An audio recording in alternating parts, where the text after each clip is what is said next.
Ladies and gentlemen, let me welcome you here. My name is Ivo Denmark and I will be your guide tonight.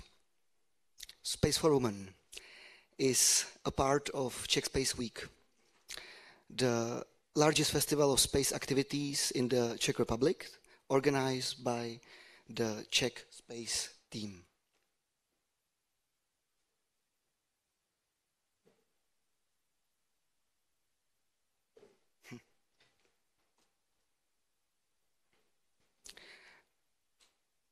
That consists of agency Czech Invest, Ministry of Transport and Planetum. The main partner of the Czech Space Week is company TRL Space.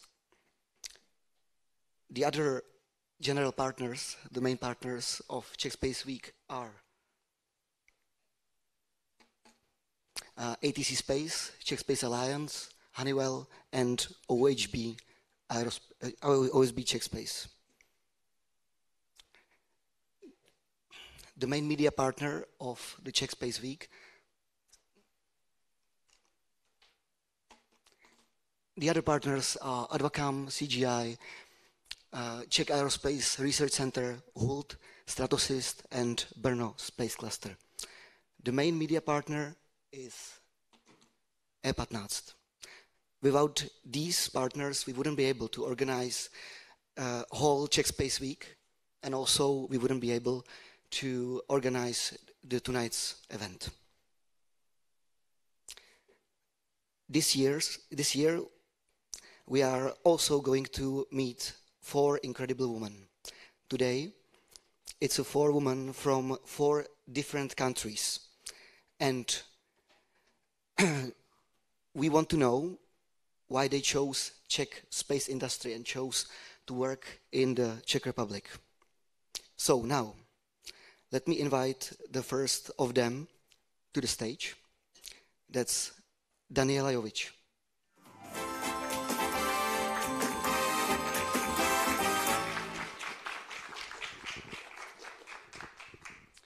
And before I introduce Daniela, my name is Ivo Denmark. I'll be your moderator. I'm the director of the division of startups and venture investment of agency Czech Invest. But now to Daniela. Daniela has more than 13 years of experience in technology, business and IT. She is a COO of company Space4Women, where she has been working for 3 years. Her role involves not only developing strategies related to sales and marketing, but also building brand awareness and representation of industry, events, and trade shows. It all started with the Big Bang. Daniela's irreplaceable contribution and ability to seek out satellite launch opportunities ensure that Space4Women is enabling more and more customers to get into space every year. She is also currently leading non-profit mission in Croatia, where she has lived for 13 years to build a launch, Croatia's first CroSat, if I pronounce it correctly.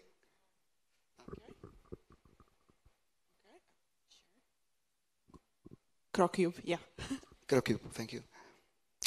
It should be in Earth orbit by early next year. Exactly. So, welcome.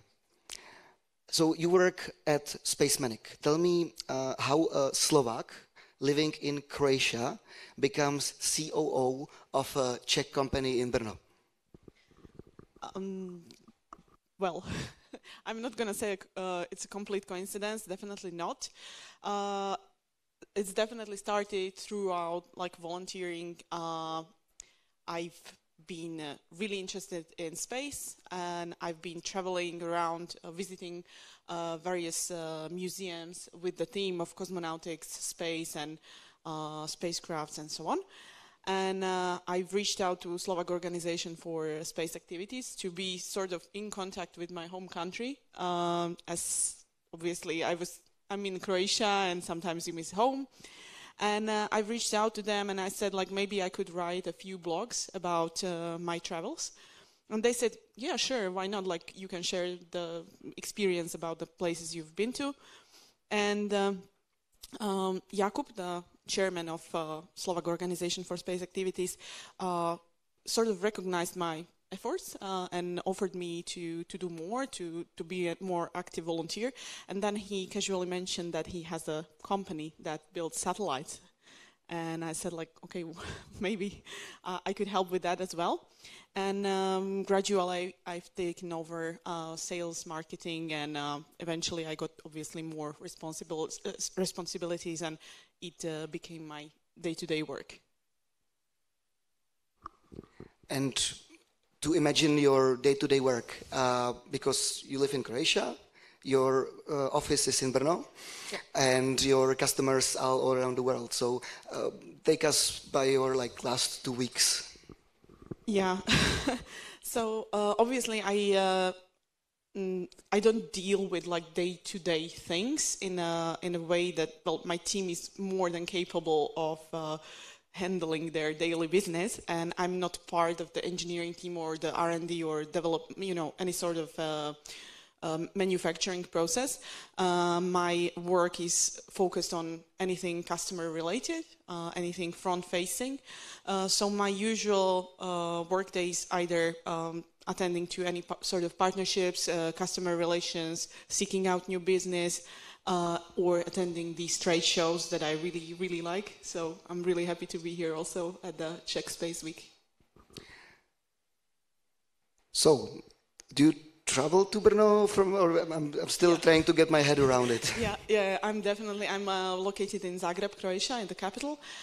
So for me, as I said, definitely when I need to go somewhere to travel to represent the company, I do travel. I do travel to these industry conferences anytime. If I'm needed in the office, I'm definitely there. It's not that far, of course. So I'm definitely focusing my work on supporting the team in that sense. Thank you. So, in your job as a COO, basically, what does the shortcut mean? It's operations, but it's kind of a little bit more leaning towards the not the day-to-day operations, but rather maybe like an strategic overview, or maybe like the overall growing of the business. So, how does it work? At Space Manic, you are doing missions as a service, let's say. Mm-hmm. So, who do you sell this product? So, first of all, we have two lines of business. So, either we sell the whole mission. So, you can imagine that our usual customer, they come with a device or some sort of technological experiment, and they want to send it to space. So, we basically take this device, we evaluate it, we design a mission around it, we build the actual satellite. Then, for example, my part of the job is procuring the launch opportunity, which means finding a rocket that will take that satellite to space. And then, of course, we do the rest as well. Or we, as our company completely develops our own hardware, we also sell standalone devices such as satellite radios, computers, solar panels, power systems, and whatnot. So there are two types of customers. Either they want the whole satellite, or they just want one particular, let's say, navigational unit. And it's not only for satellites. We can also sell it for some small rocket launchers. We will have a computer going to the moon very soon on a lunar rover, so we're very proud. And I'm just basically dealing with whomever reaches out to us. So, and who are your customers? So our range of customers, it's actually really, really interesting. It ranges anywhere from scientists, academia, universities, technological companies of any sort, anyone who wants to prove something in space, and it can be also governments, defense, anything of that sort. It's not really limiting, yeah. In the sense of, in this fashion, who's the customer for the CroSat? For the CroCube, CroCube, yes, the Croatian Cube satellite, yes. For the CroCube, there is no customer. It's first pioneering project. It's the first step for Croatia's space program or space industry, so to say.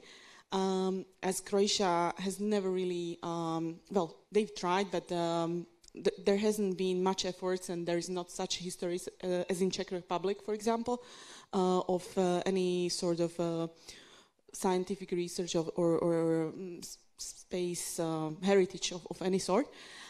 Therefore, I'm trying to put together any players, be it students, companies, institutions, together to collaborate, to create new opportunities, and with this first, let's say, beacon of hope for Croatian space, start the era of maybe like creating a space economy in Croatia. And what about the other missions? I know that Space Manic has been incubated in the European Space Agency Business Incubator in Czech Republic. That's been operated by Czech Invest. So was there your goal to develop some technology or to do some mission? Yes, when we were joining the ISABIC in Czech Republic, we were still very much just trying to commercialize our service. So some of you might know we were originally a non-profit, let's say, organization ourselves. And upon building and launching the first Slovak satellite, we've transformed into a company. And simply we started to let's say, miniaturize the platform, and we started to sell this as a mission. And obviously, never being a company before, we used the help of ISABIC to learn the ropes of entrepreneurship and to simply get some experience and some lending, some helping hand to establish the business. So yes, we were developing the product over the course of 2 years, and also having mentorship sessions to do the commercial, to learn the commercial part. And since then, you have been one of the most successful alumni company that we incubated. So, how many missions have you participated since the incubation? So altogether, Space Manic, or even before, we've been either building, participating, or launching 7 satellites. It's all of the Slovak satellites and 1/3 of all the Czech satellites. Therefore, it's, for example, the most famous mission I'd mention is GRB Alpha, which is also a cooperation of Czech Republic, Slovakia, Hungary, and Japan. It's an astrophysics consortia. And as the name might suggest, the GRB Alpha is a satellite for measuring gamma ray bursts. And it's just a very small 1 kilo CubeSat. And it's been detecting these astrophysical phenomena in a sense like never before. Usually it costs around $700 million to make a satellite that would detect such phenomena. And we have this very, very small cube that really made groundbreaking science and made the astrophysicists very proud. And we ended up being featured on space.com and other portals, and even on NASA research papers. So that's one of them. There's obviously many other Czech projects we've been participating on, such as VLUSAT-2, BDSAT-1, BDSAT-2, Planetum, which is a educational project, so there's plenty and more to come. So you launched Hodvínek into space? Yes, this was actually a very inspiring project because space is very nice business or idea per se, because space does not discriminate, right? In space we are all just humans, and I think this was such a brilliant idea to have this toy that represents the childhood, maybe inspiration or motivation for the young students, for the children to be curious, to aspire to strive to be engineers maybe one day. And it's been such a wonderful project to work on. This name of this conference is Space4Women. It is widely known that in the technological fields, including space, there is not equal amount of both genders. Have you ever felt limited by this fact, or is it something you don't even consider as a factor? How does it impact your work? I don't feel limited, but I do certainly feel the disbalance, I would say. I've been definitely in positions where I did feel uncomfortable, let's say, for sure. It happens. For one, this industry teaches you to be very, very strong. Space is hard per se, so to be honest, there are so many challenges in the daily work that this is just an added bonus, if you want. I've been through so many situations where I've just been representing the company at a conference and been standing at our booth, and there comes an older gentleman who is very much from the old space sector, not used to ladies at these types of events, and he just comes to me, looks at me from top to bottom, and he goes like, "I want to talk to your boss." Yeah, so there's been so many situations like this, but you kind of learn, and it's just maybe very rewarding at the end that you can prove that, come on, I'm not just I don't know, well, I don't even consider myself like that, but like, I'm not a pretty face just to stand here and, you know, be at the booth. I'm way too old for that anyway, so, you know. But nonetheless, I think it is definitely something that I was not thinking about previously, and I didn't even, like, let's just go back 1 year, I didn't want to do events of this type, because in my head, everyone is equal, there is like, everything is like balanced opportunities, but unfortunately I've been reminded it's not like that.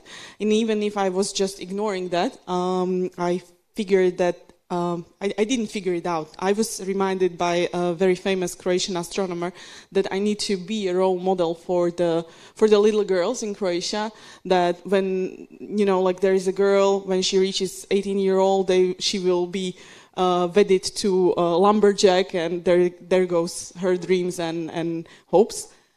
And then I agreed to do these types of events and to speak about my experience, and maybe just share that you can do it, you know, like there's no limitation.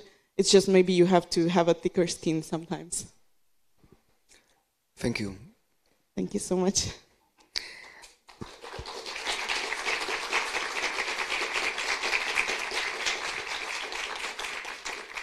And we'll be joined by another wonderful guest. Her name is Kimberly Sofge, and she's the project manager of the mission LUGO, and she works for TRL Space.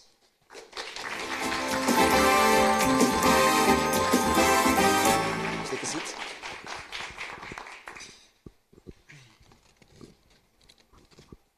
So, Kimberly Sofge gained her experience in project and people management for more than 20 years in government of the United States and the US government of defense.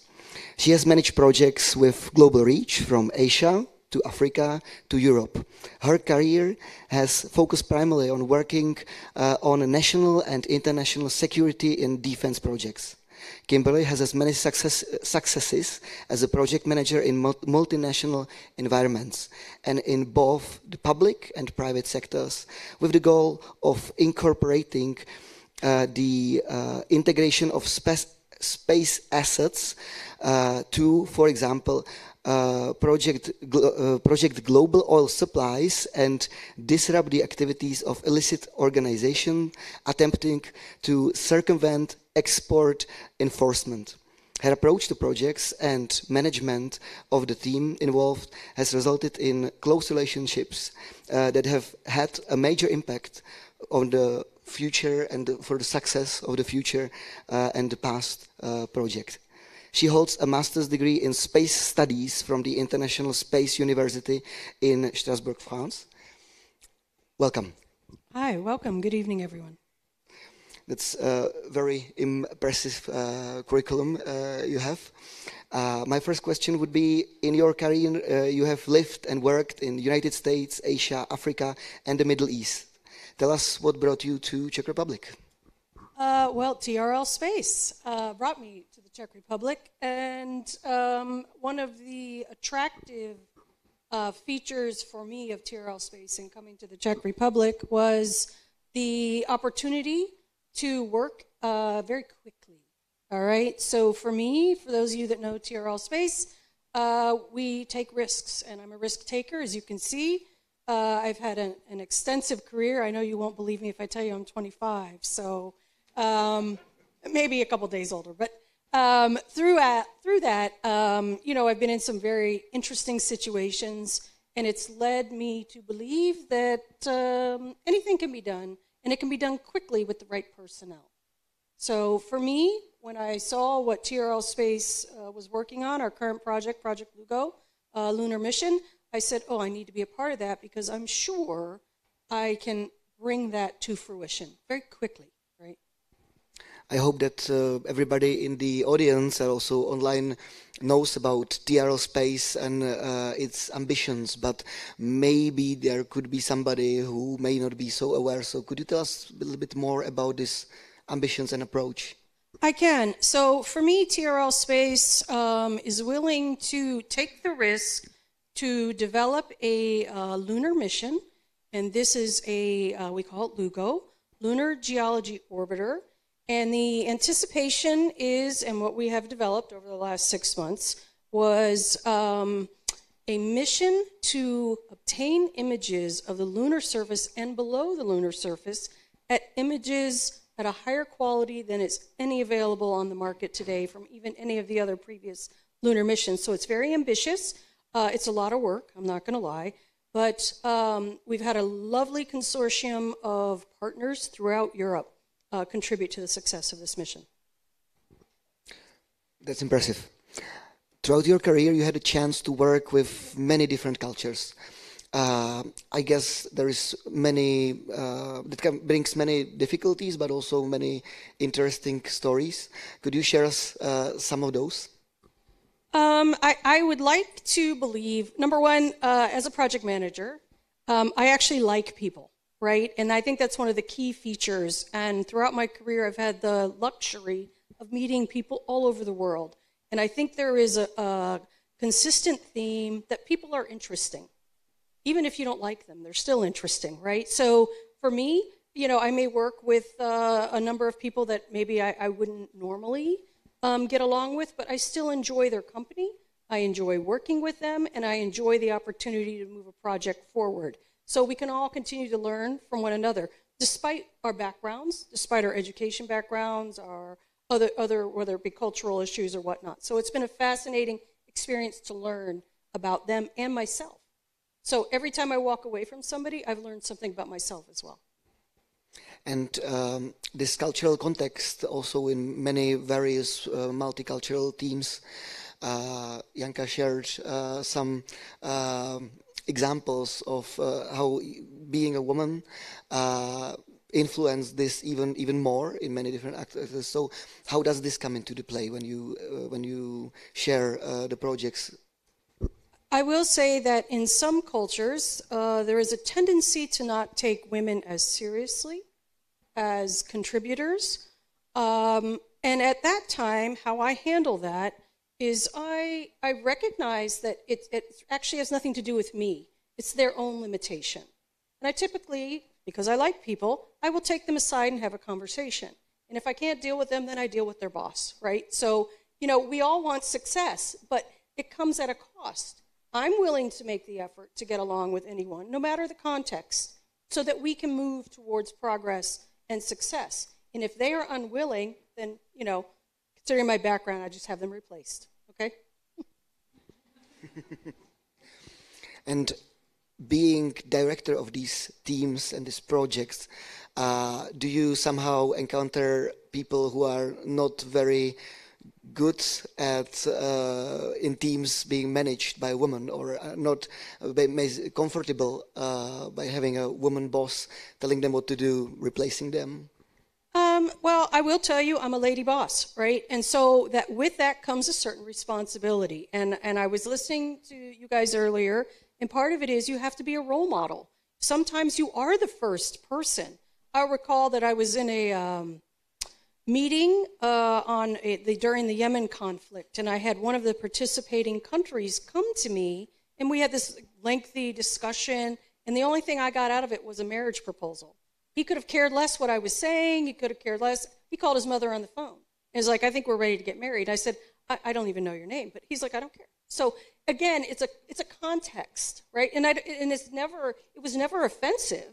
He was just like, I'm not going to listen to you, but I'm ready to marry you. So very different context. But, you know, walking away, he stayed on the team. There were no hurt feelings, right? I'm already married. So, you know, you work with what you've got, right? We can't always be picky about who comes to us. You deal with them in the context that they come to you. You both mentioned that you feel like this responsibility to inspire, responsibility to be a role model. Isn't that kind of demanding? Absolutely. But I'm also very demanding as well. So I think it's a trade-off. So when somebody is willing to work with me on a team or a project, I'm very honest with who I am. But I love people, and I love to communicate with people, and I love to learn about people. So for me, I believe that in agreeing to work with me or work alongside me, not necessarily for me, but alongside me, we will both walk away a better person, right?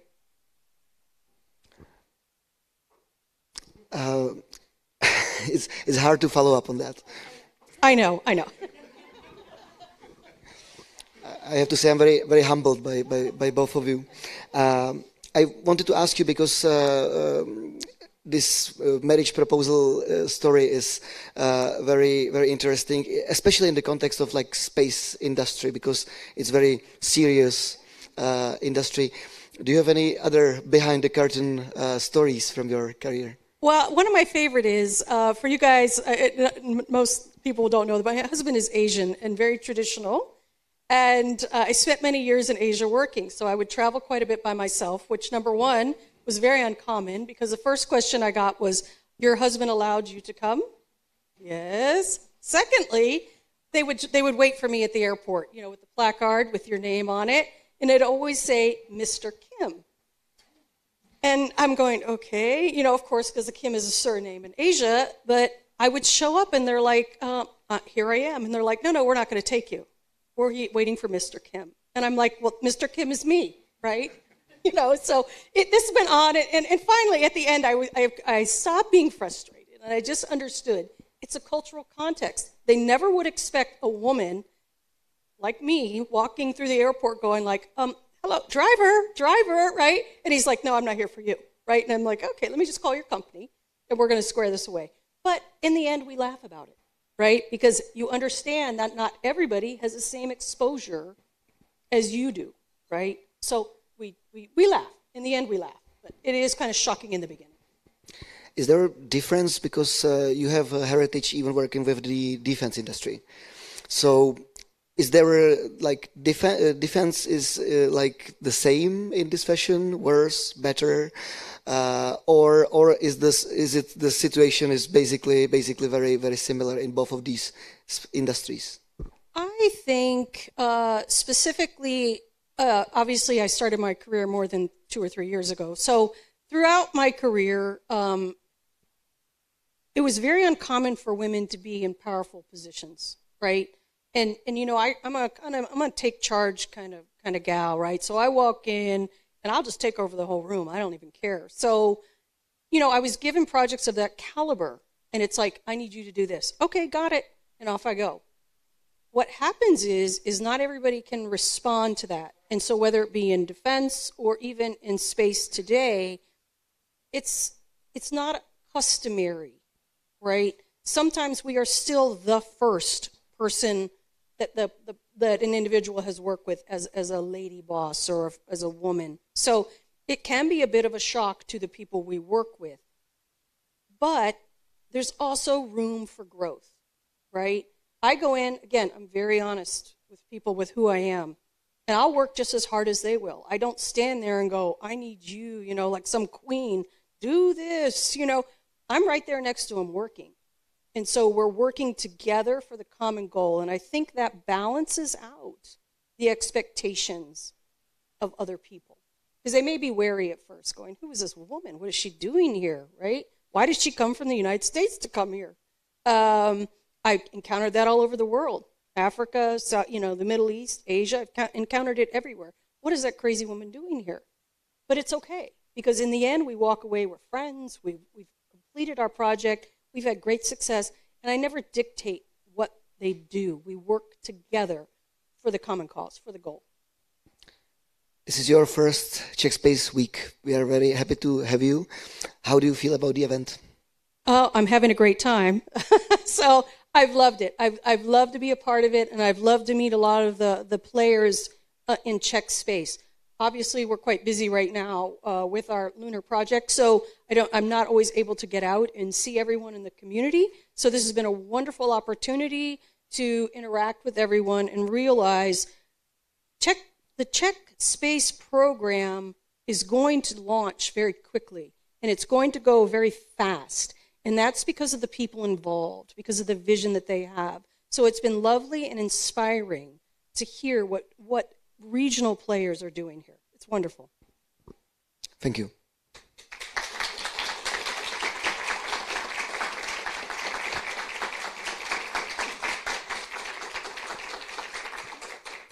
Our next guest will be Lucie Fojtová. She's a program and project manager at Astronomy and Planetarium Brno.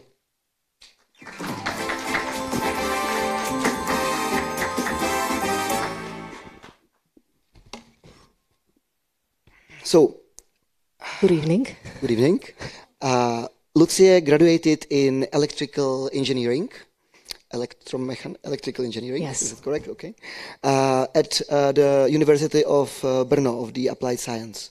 She worked for the multinational telecommunications company for 12 years, where she worked her way up through the several positions, first as a salesperson for multinational contracts, and then as a project and product manager. After a short break, she decided to return to her lifelong love, space. She started at the Brno Observatory as a guide to the night sky, either the real one or the one projected on the planetarium. Over time, she began to take off international cooperation projects and also the organization of events to popularize science and technology. She would like to make the general public more aware of the fact that Czech Republic is certainly nothing to be ashamed of in the field of space research and development. Welcome. Thank you. Thank you for a nice introduction. So your claim is, my heart beats for space. How did your love for space started? And was it the love at first sight? Definitely. Yeah, it started when I was a child, like 7 or 8 years old. So I was amazed by the night sky. I was given a small telescope, so I started stargazing. I had some books about astronomy, so I went through it. After a few years, I started to visit the local observatory, so I also gained knowledge. Basically, that's it. And yet you started your career as studying engineering. It may seem like a different way from this love. So why did you choose this way for your studies? Well, sometimes life brings you some unexpected events and things. So after my graduation at the high school, I decided to go to Prague, to the Charles University. I wanted to study astronomy and astrophysics. But after some time, I've met my husband. He was from Brno, so I decided to quit the university and I moved to Brno. I started to work for a big telecommunication company. And I wanted to study university. I was pretty sure about that. So I was thinking which one I should choose, what should I study. And at that time, it made sense to me to study the field I was working at. So I chose electrical engineering and telecommunications. That's it. And then you became a guide in the astronomy observatory. So what made you change this career? It seems very like a big career change. Yeah. Well, all the time I was dreaming about the space. It's just that I was working, and you know, when you work for a long time, it's not very easy to change things. So I worked there for like 12 years. Then I went for a maternity leave, and that was a good opportunity for me to think what to do next. So yeah, I've decided that this is a good chance for me. So I went to the Brno Observatory, and I studied there for a while. After that, I was able to guide the visitors, and after a few years, when my children were just bigger, I started there for a full time. And do you enjoy working with the general public, telling them about the space? And also, did you enjoy working, for example, with children? Yes, especially I like to work with children because, well, they are amazed. The adults, they are somehow a little bit bored, but children, they are passionate. And especially when they go to the planetarium, they sit, we tell them a few words, and they go silent, and then we switch off the lights, and we switch on the night sky. There is always big wow, and that's just children do that, not very adults. Yeah, so yeah. You organize many events for the general public, but also for the people from space industry. Annually, you have more than 10,000 visitors to many of your events. Do you enjoy working on them? Do you feel it is like also big responsibility? It is stressful sometimes, yes. Yeah, I definitely enjoy this. It's maybe the main part of my job. Yeah, because when you can reach out for so many people and show them how amazing is the science and technology, made sense to me. Yeah. Your observatory is also involved in the project called Festival of Planet. Can you tell us a little bit about it? Yeah, it's our event. Well, I would say it's the worst nightmare of every science promoter. Because it all started with one inflatable ball. It was in 2019 when there was a 50th anniversary of Apollo 11. And we wanted to celebrate it. So we made a moon, inflatable moon. It has a 10 meter in diameter. Yeah, and it was very successful. People came and they really loved it. So next year we decided we add a new model. It was the Earth, also 10 meters.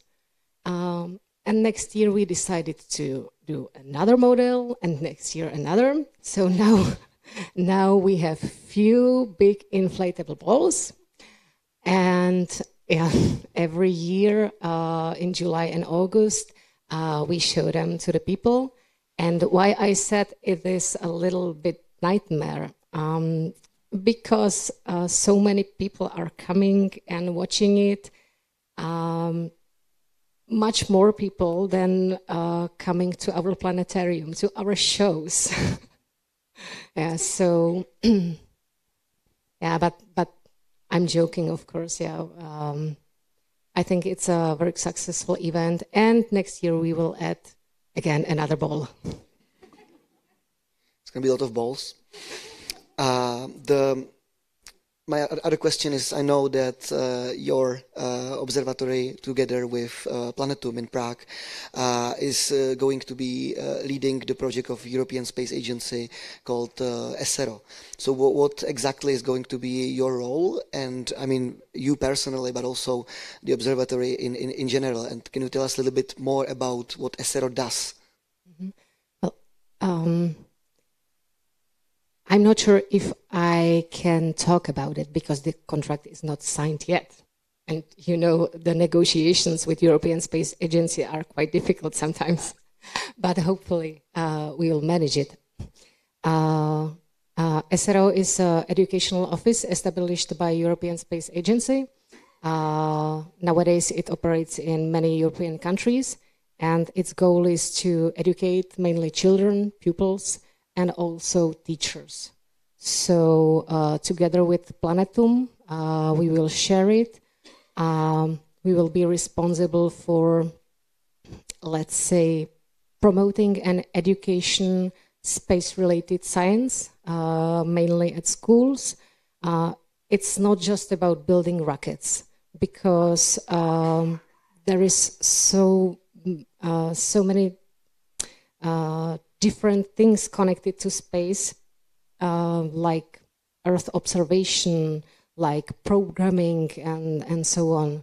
So these are the topics we will focus on. If you would have one chance to say something to the young people who might be watching, who might be in the audience, and you have that chance quite usually in your work, what do you tell them about Czech space industry, Czech space, and opportunities that could be there for them as well? You mean what will be the opportunities for young people in Czech space industry? I think that we expect great times in Czech space industry, because maybe, as you noticed a few weeks ago, new Czech missions were announced. I mean, the MBIC and QVIC. I mean, Czech Republic has a lot to show to the world. We have many skillful people, and if you work hard, you can really fulfill your dreams and achieve what you want. So just do it. Both Daniela and Kimberly have shared their experience in what does it mean to be a woman in the space industry, in working there. Do you also have similar experiences? Because you work more in the educational side of things, or do you have similar experience, or you would say in general it's a bit different in your field of work? I'm not sure if it's different or if I was just lucky enough, but I don't have any bad experiences. Yeah. So this is a simple answer. Yeah. Maybe it's also that the new generation is much more open. Yeah. It's great to hear, and thank you for your speech. Thank you.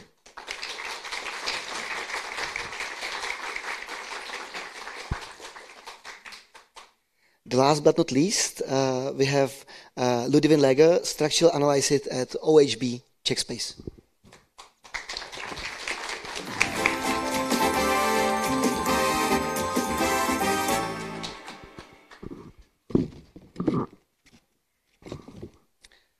Ludivine Leger,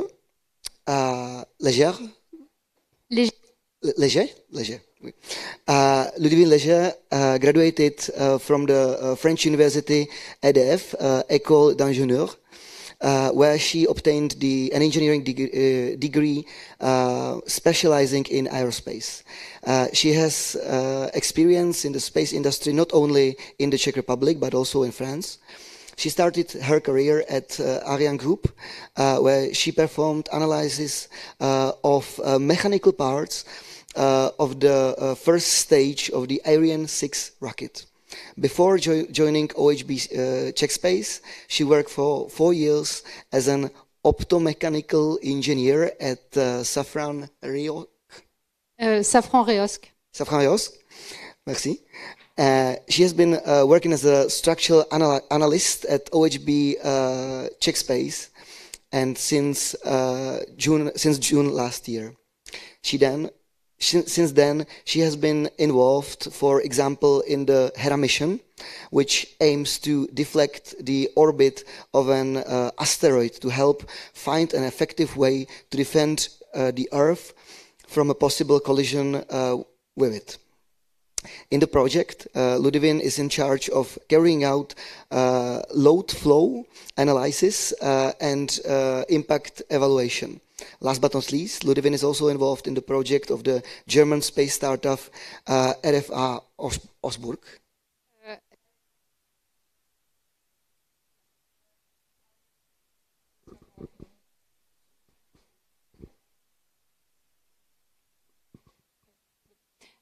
So the company is RFA, it's Rocket Factory Augsburg, and they are based in Germany.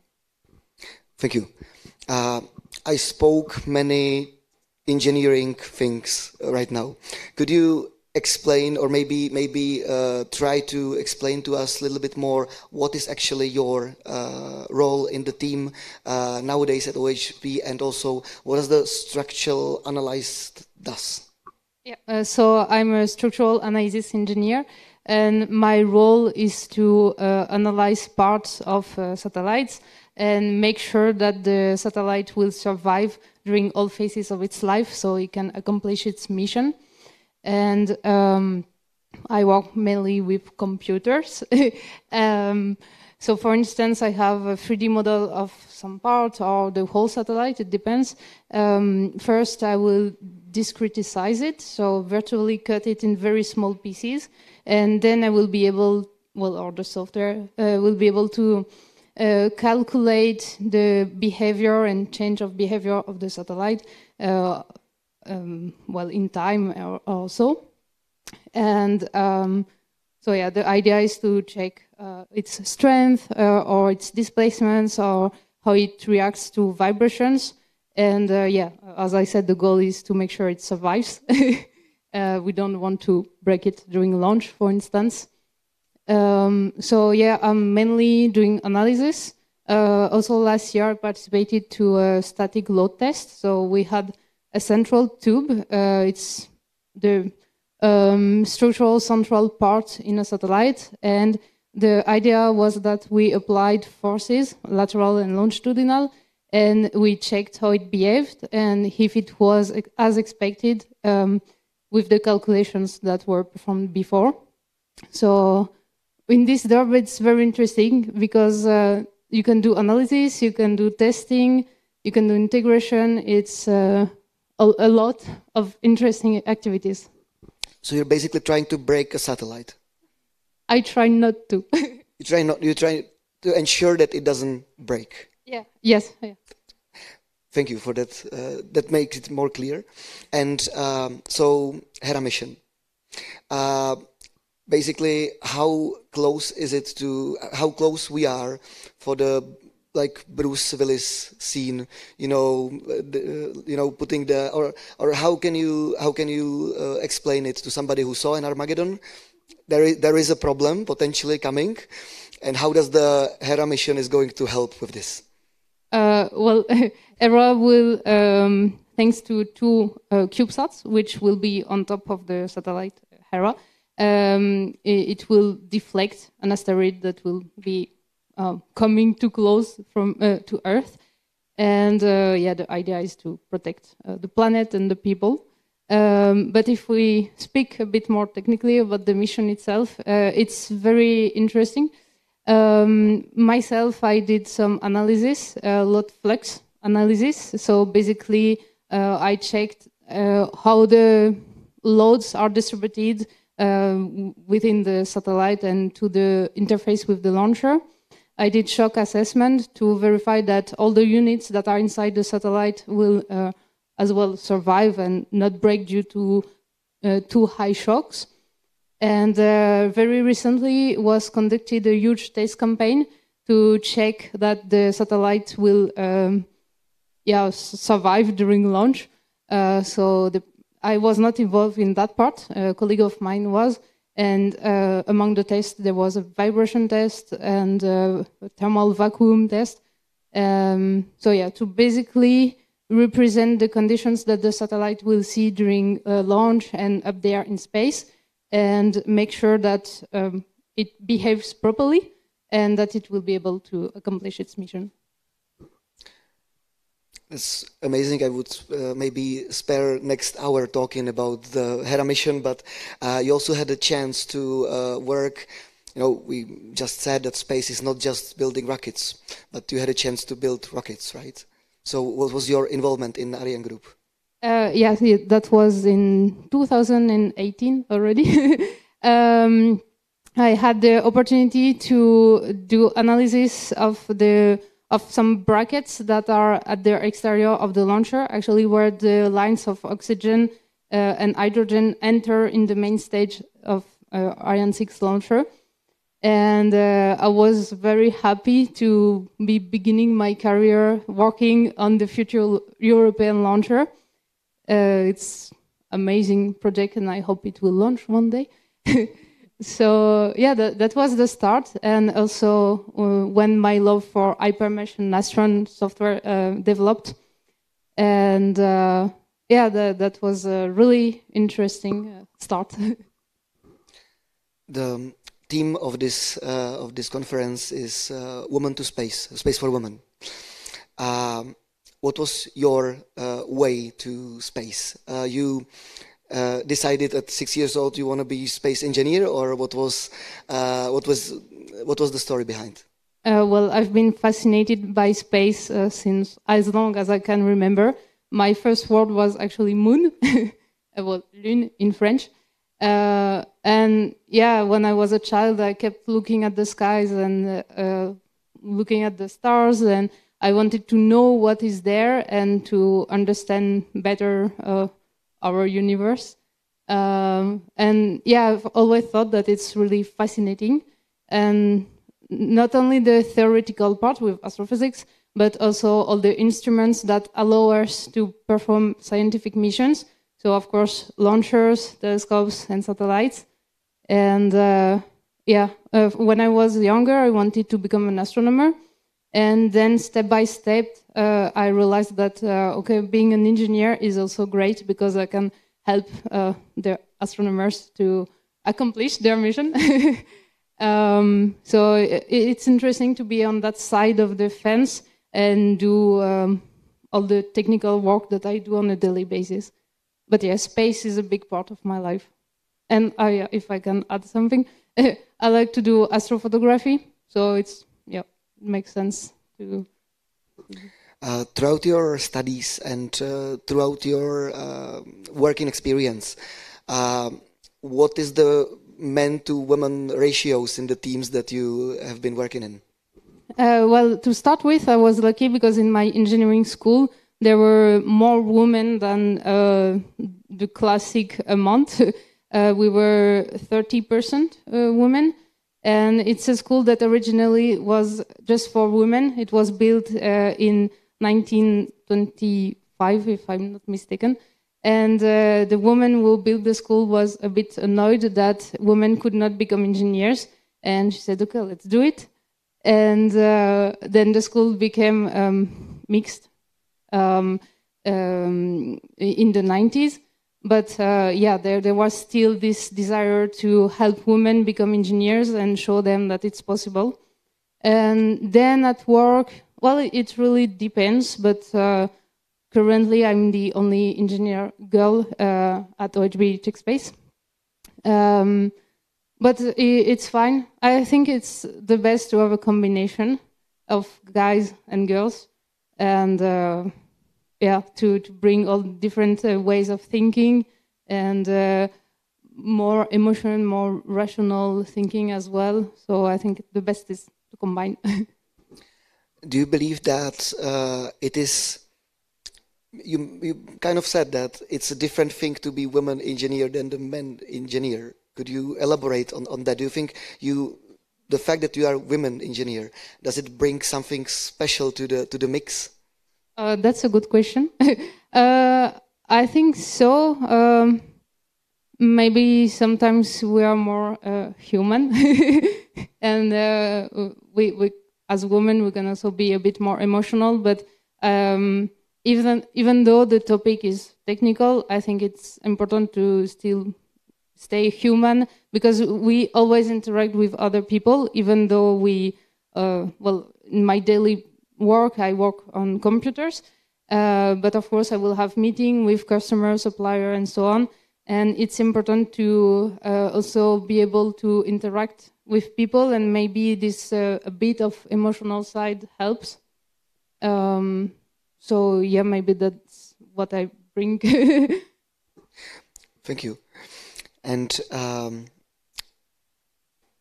in the Czech Republic, still CTU and others, most of the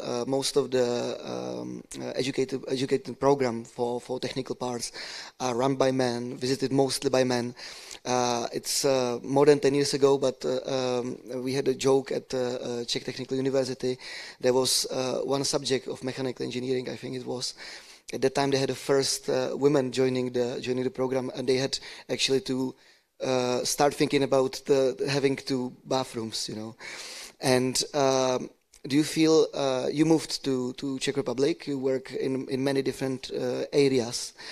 Do you feel it's different, your experience in France, Germany, and Czech Republic, or the situation is similar? It's much better here. What I experienced back in France was that the older generation of men was not always open to listen to me, because I'm a girl, I'm young, and I'm blonde, so they really assumed I'm stupid.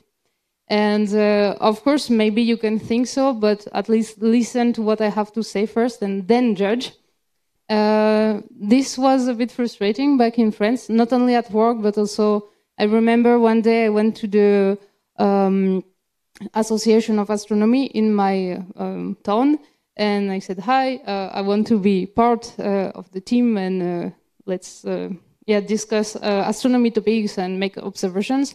And they looked at me, they were like, you need some level of math, you know. And I was like, okay, sorry, I'm just an engineer, and I was optomechanical engineer at the time at Safran-Reosque. So yeah, I had at least some basis of math. And that was a bit annoying. I really had the feeling that I had to fight and to make these people at least listen.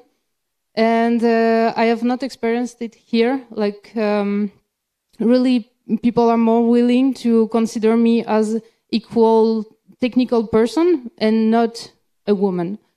And in that context, it's better. Also, one of your pre-speakers mentioned that it is also demanding for a woman in the job, because they feel like they need to act as a role model. Do you feel this pressure as well? Yeah, I think so. Well, first, before even thinking of becoming a role model, I mostly had the feeling that I had to fight to make myself a spot in the group. And then, I think step by step, as I grab more experience, I think it's important to try to become a role model to help the younger girls to think that if they want to do it, they have to try, and probably they will succeed. Because sadly, in society, there is still this feeling that women are not made for technical stuff.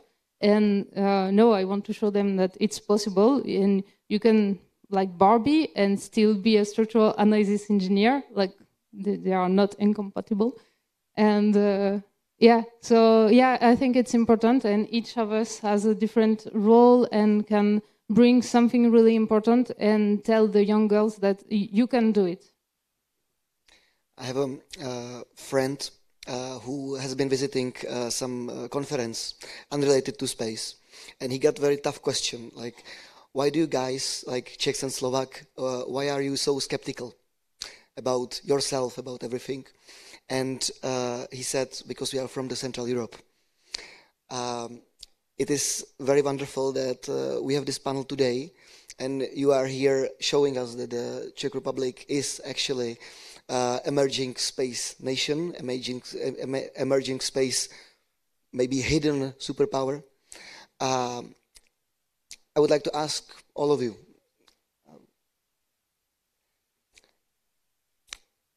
can you tell us something positive about Czech Republic, because we need to hear it, because Czechs are more skeptical people. Many people with which I speak don't believe that, even if I tell them, even if I show them companies, they don't believe that we play important role in the European space industry or in the space industry in general. If I may begin, I really noticed that when I came from France, that people here are maybe not so confident. And it's also about the English language, that they speak it really well, but they will tell you, no, I can't speak English. So, yeah, it's something that I noticed, and I want to tell Czech Republic that you can do it, and there is a very strong young energy that is really useful nowadays, especially with new space emerging. And I feel that the older countries in the game, such as France or Germany, are maybe a bit too conservative for this new era of space, and Czech Republic really has many brains and a lot of energy to bring, and I'm sure that it will continue to grow here. Lucie, do you have the same experience working with the general public? Yes, I think especially children, they are our future, of course. And even though there is a lot of technology around us, I mean, cell phones and computers, and the children are not so amazed than a few years ago or a few decades ago, still you see that there is a big interest in them and there is a fire in them. So I'm not afraid about our future, and I don't think that it's that bad. Kim? I find it very interesting because I don't pick up on the skepticism, and maybe it's just because I don't see it, right? But I would say for me, and I would echo the previous responses, there's a passion and a curiosity.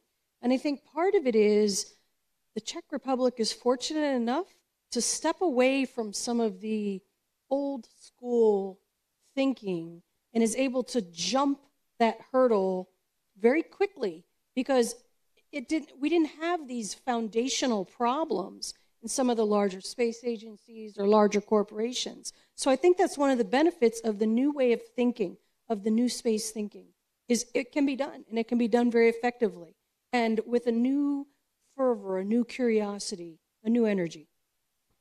And Danka? I think I would just compare it a little bit to Slovakia, if I may. I think the biggest difference is that the ability of the Czech Republic to recognize the opportunity. As I believe that, especially just seeing what has been happening over the course of the past few years, seeing how the government reacts, really extensive support of the Ministry of Transport, ISABIC. There is a lot more going on in the Czech Invest work, and obviously there have been so many companies from the Czech Republic also in the Cassini Business Accelerator, which is another tool for young companies. And there are these ambitious projects. There are so many, well, obviously what our company or TRL or whomever, OHB, SAB, whomever is doing, it's just really surprising. It really, and from the position of spaceman, we moved our business predominantly towards the Czech Republic because of all the opportunities that we can detect as well. So to me, it's just amazing, and I'm really curious about what's the next decade is going to bring. Obviously, there is a lot more, let's say, like a heritage thing when we think about the Intercosmos program back then in the day. So the ability of the Czech Republic to cherish this and to build up on this, it's really very inspiring, I would say, even for the neighboring countries. Thank you. I would like to extend the opportunity to ask our guests some question from the audience. I don't know if we have a mic ready. Yes, we do. So please raise your hands and feel free. I have one question for Daniela. I would like to ask you about the private satellite Veronica, and can you tell us the story behind? Excuse me, could you just say the Veronica? The Veronica story. Okay. So some of you might know there is a new satellite that we've launched just 18 days ago. It's a very, very different satellite to maybe what we are usually used to. So it's the first pink satellite. Besides that, it's a satellite for a private person. So there is an entrepreneur and a financier named Boris Procik, who is a space aficionado, and he approached us with the intention to... Sorry, what is he? Well, financier and yeah. So basically, he approached us to well, maybe kind of build some sort of legacy, I would say, and to do something to push Slovakia a little bit. So Veronica is the third Slovak satellite, and it's been just launched to be like some sort of a beacon for inspiring people, to be an educational tool. I'm very pleased that Mr. Procik is actually working with some educational institutions, even with the Czech Republic. There are negotiations with the Planetum here in Prague, so that we can spread the joy of this first family satellite. And yeah, so the name of Veronica is also very unusual, maybe for a space mission. So it's his recognition of his daughter. So it's a very nice gesture as well. So we are very pleased that this, let's say, nano-satellite field, or maybe just bringing access to space, also is spreading throughout, or maybe outside the box a little bit, as we are usually used to just having these very, very scientific missions and whatnot. But this is going to obviously change, and we're going to see more and more of this. Is there some meaning behind the color? Well, I would say that he wanted to be first with some of the things about the satellite. And I had a mock-up satellite behind me that was 3D printed that my engineers made for me, as I usually go to some conferences and do some like activities. So they made me a pink and black satellite mock-up, and he saw it on a video call behind me. And he was like, I want my satellite to be very special. And what's that thing behind you? And I said, okay, so I'm not sure if you have the guts for this and if you're brave enough, but do you maybe want to make a pink satellite? And he said, absolutely, let's do it. And it's obviously very, very nice. And I think it's also has this, let's say, not really hidden, but it carries also the message of maybe inspiring and kind of just speaking a little bit to young ladies. Do we have another question? I see hands over there. Thank you. Good evening. I would like to ask all of you, what is your dream in your space career? What would you like to reach or get? Thank you. Oh, okay. So, for instance, I would say I'm a rather paradoxical person because I'm not definitely dreaming to go to space. I'm rather happy here on Earth, but I'm really happy to participate on projects that are moving the humanity forward.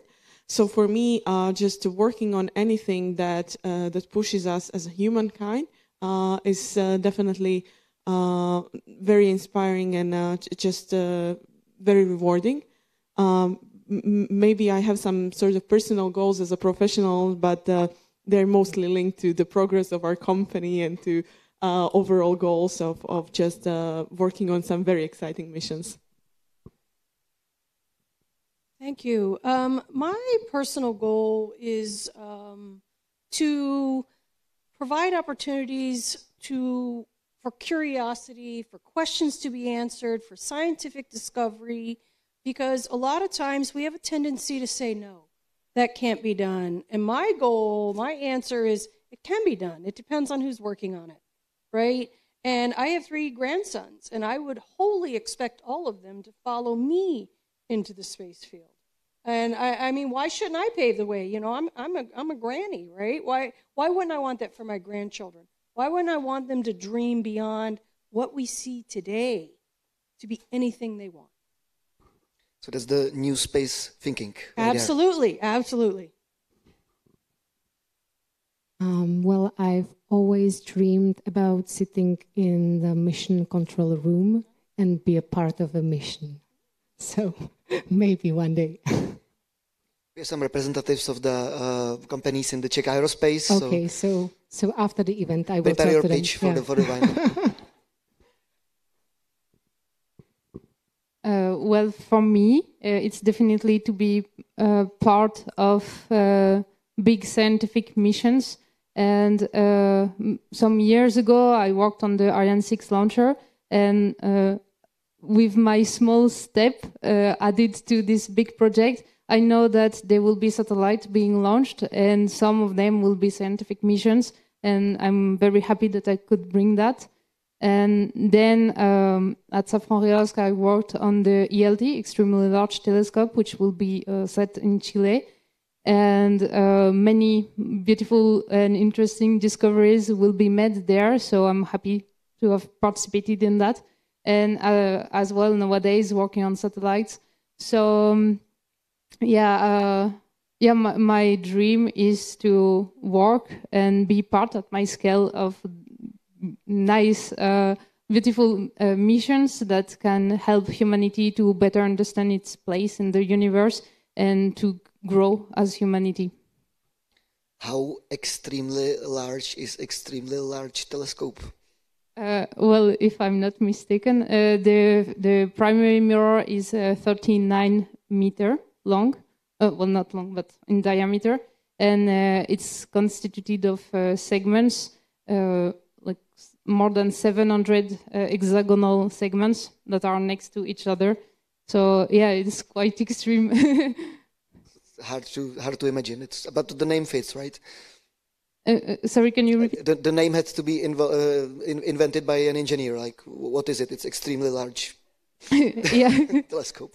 It's the largest that has been built up to now, and it will see 16 times better than Hubble. Okay, now we have GWST, but still, it's amazing to think that a telescope on Earth, even though there is atmospheric perturbation that make the observation not so clear as up there in space, the telescope will be so great that it will be able to see very faint galaxies far away or distinguish the atmosphere of exoplanets and so on. So it's an extremely large project. Thank you. I think we have a room for one or two more questions. So do we have some other from the audience? I don't see any hands. Okay, so I'll use this opportunity to ask do we have somebody or we don't? Okay, so I'll use this opportunity to ask you one more thing. We've been talking about the women participation in multicultural, multi-gender teams. We've been talking about space industry a lot. And we've been talking about the pressure that you feel or don't feel as being a role model. But in general, space is about humanity. Space is about connecting people. Space is about cooperation. What do you think would be the biggest benefit if you would be successful in your role model roles, and the companies would be able to attract more women engineers, women project leaders, women directors of the companies? What would you think would be the biggest impact on the space industry and humanity as a whole? Maybe I will let my colleague begin. I can probably answer that. And I often actually think about things like that. I think part of it is bringing more humanity and more humility into a project and understanding. We all have limitations. You know, every one of us here knows what it's worth like to work hard, to make certain sacrifices in different areas of our lives to accomplish our goals. I can't say we'd be more kind, but I can hope so. But I also think that we would move things very quickly. I had a conversation with my sister-in-law this weekend, and she said, I'm getting kind of tired of people waiting for the women to fail. And that's the biggest challenge, is people walk in, I feel, expecting us to fail. And I think that's unfair. I think when the playing field is even, then we will move quicker, faster together, and we'll be more effective together as a team. Because it's very counterproductive to expect your colleague to not perform at a certain level because of they're a woman. It's a horrible way of thinking, but there are people out there that continue to bring this to the team. So it's unfortunate. I think women have compassion and empathy, and I think it would be a wonderful workplace to be in, right? Because the competition isn't amongst us. We're not competing with one another. Okay, we want to help each other succeed. And then we bring that same feeling to the team. Definitely adding on that human touch, I think inclusivity of any sort is just making teams, any teams of any sort in any industry, just having more capabilities and bringing something more to the table. So anything diverse is definitely an added card on the table and a new asset. So mixing things up usually should, and I think, and I hope so, of course, would simply balance out the whole soup, so to say. I do believe that diversity could help us in this very fast-moving industry come up with more solutions, let us be more creative, and balanced out. I would just give an example. Me and my CEO, we are two. We couldn't be more different people here. He's the very technical one.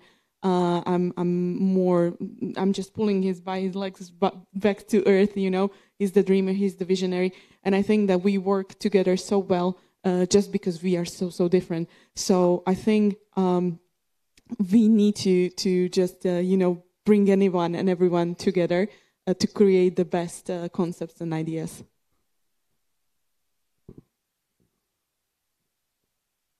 I would say it's simple. Why are men and women together in relationships? Because together we are doing better.